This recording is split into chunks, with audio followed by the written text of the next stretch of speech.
Welcome to the recap of The Last of Us Season 1, where the world falls apart and survival becomes a daily struggle. If you haven't seen it yet, or need a quick refresher before Season 2, stick around. The series kicks off in 2003 with Joel, a smuggler living in Texas, and his young daughter Sarah. The world's about to change when a fungal infection spreads, turning people into violent, mindless creatures called the Infected. As chaos erupts, Sarah is tragically killed while Joel tries to escape with his brother Tommy. Jump to 20 years later, and the world is a grim place, controlled by oppressive quarantine zones. Joel's still surviving by smuggling goods in and out of the zone. He's tasked with bringing a teenage girl named Ellie to a group called the Fireflies. The twist? Ellie's immune to the infection, and the Fireflies believe she might be the key to finding a cure.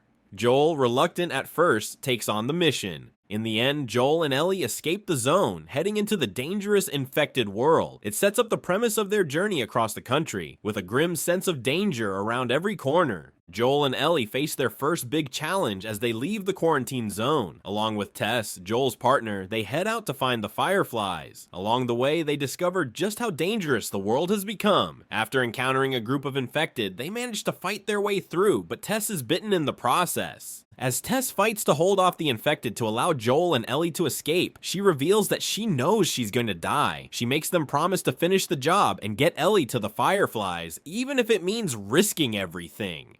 Tess's death hits Joel hard, and it pushes him to take Ellie's survival even more seriously. Joel's bond with Ellie starts to form, and while it's shaky, it's clear they need each other to survive.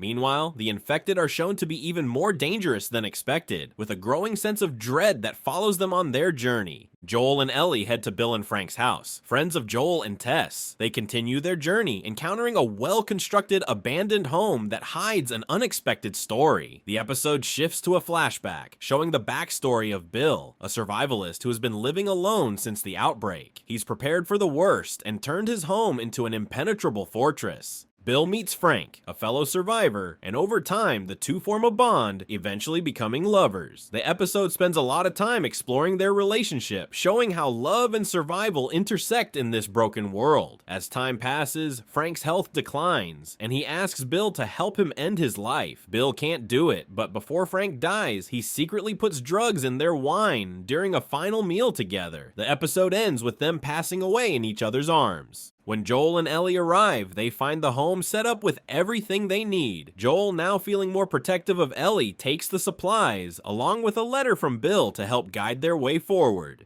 We start to see Joel and Ellie's relationship grow through their banter and the trust they begin to build. While Joel had to learn violence to survive, Ellie was born into it. She tries to act older, but her humor and antics, like reading from a joke book, help break down the awkwardness between them. As they drive down an abandoned highway, they hit a blocked path and have to detour through Kansas City. That's when things get dangerous. Someone drops a cinder block on their car, and Joel immediately jumps into action. Clearly used to situations like this, they end up in a shootout, and just as Joel thinks they're safe, a young boy sneaks up and starts choking him. Ellie pulls out the gun and shoots the boy in the leg, saving Joel. Kathleen, the leader of a group who overthrew Fedra in their QZ, is introduced as the villain. She's looking for a man named Henry for revenge, and when some of her men are killed, she starts hunting down Joel and Ellie, thinking they're connected to Henry. Joel and Ellie are running from building to building, hiding from the hunters. Joel feels bad for putting Ellie in a situation where she had to kill, but Ellie tells him it wasn't her first time shooting someone. Finally, Joel teaches her how to properly hold a gun. They are seeking shelter in a building, where Ellie cracks a joke that makes Joel laugh. Later, they're held at gunpoint by Henry and his little brother Sam, setting up the next chapter. We meet Henry and his deaf brother Sam, who've been hiding out after Henry betrayed Kathleen's brother, the leader of the resistance, to get medicine for Sam. Henry and Sam are close, with Henry doing everything to keep Sam safe. Ellie quickly bonds with Sam over comics, and for the first time, we see her acting like a kid. While hiding out, they're on the run from Kathleen, who's hunting them down. She's shown to be ruthless, even locking people in a cell and threatening to kill them once they've given her what she wants. As Henry, Sam, Joel, and Ellie make their way out, Kathleen catches up to them. Just as she's about to kill them, a huge swarm of infected bursts out of the ground and attacks her crew. Kathleen and her group are quickly overrun, with her being killed. Sam reveals that he's been bitten. Ellie, in an attempt to help, rubs some of her blood on his wound, hoping it will heal him, but it doesn't work. Sam turns overnight, and Ellie is forced to watch him attack her. In a panic, Henry kills Sam and then takes his own life. Ellie, devastated, realizes she failed Sam. Joel and Ellie arrive at Tommy's community, and it's a welcome respite after everything they've been through. The episode delves into Tommy's new life, where he's started a family and is part of a thriving settlement. However, Joel's visit causes tension. He's clearly conflicted about leaving Ellie behind, and the strained conversation between him and Tommy reveals the rift between them. Joel tries to convince Tommy to take Ellie to the Fireflies, believing she would be safer with him.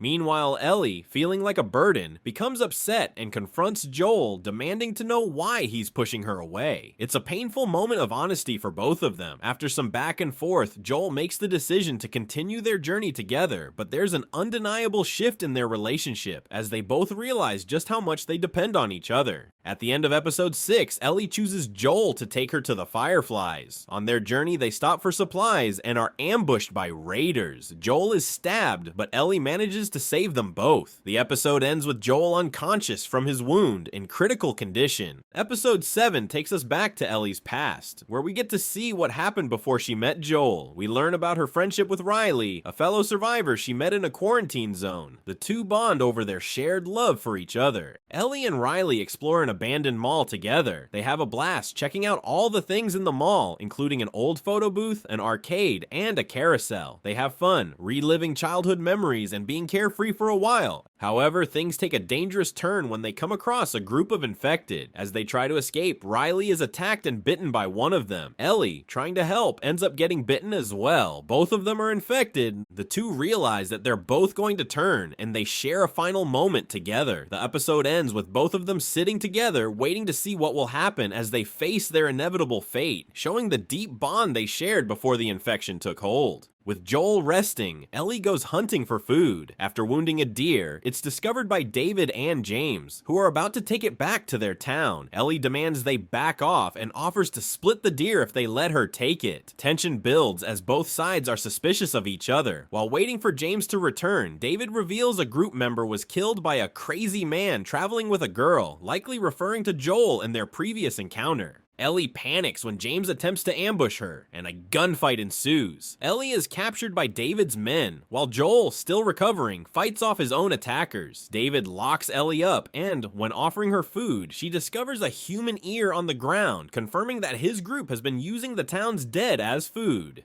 David makes creepy advances toward Ellie, but she breaks his fingers to push him away. After escaping her cell, Ellie kills James with a meat cleaver and runs for her life. David chases her, leading to a brutal confrontation as the building they're in burns. Ellie stabs David repeatedly, killing him. Ellie stumbles out of the building, shocked and exhausted, and is reunited with Joel, who fought his way to find her. They embrace, with Joel comforting her like a father. The season finale sees Joel and Ellie finally reaching the Fireflies hospital. However, things aren't as simple as they seemed. The Fireflies plan to use Ellie's immunity to create a cure, but this will require her death. Joel is faced with a heartbreaking choice: allow Ellie to die for the greater good, or save her and risk the future of humanity. In a brutal, emotional climax, Joel decides to save Ellie. He kills several Fireflies in order to free her, and when Ellie wakes up, she's told that the Fireflies gave up on finding a cure. The season ends with Ellie questioning Joel's story, but ultimately accepting it, though the weight of the decision lingers. What do you think? Did Joel make the right decision in the end? Let us know in the comments below.